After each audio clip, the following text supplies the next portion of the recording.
told your friend you're not okay, and tell me what's wrong and why you never said you felt that way. Cause you're trying to stay strong and fake a smile until I look away. But I've known you too long, it hurts to watch your blue eyes fade to gray as you fade away,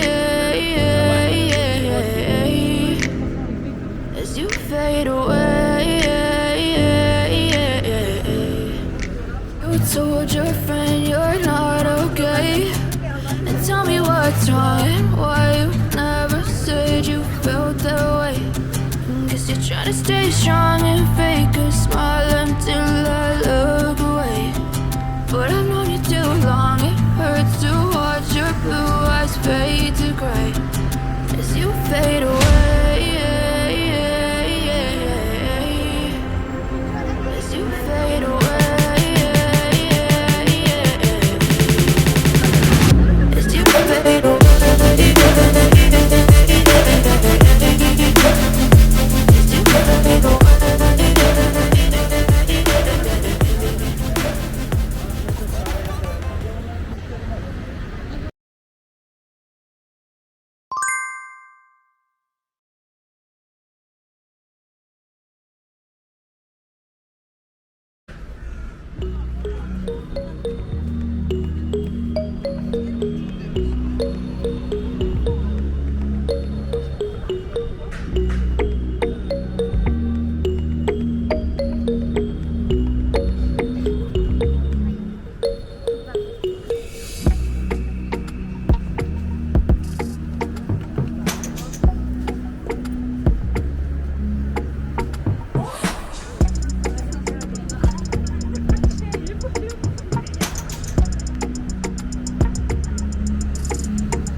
Halleder. Ben gideyim.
Ne yaptın? Neredesin?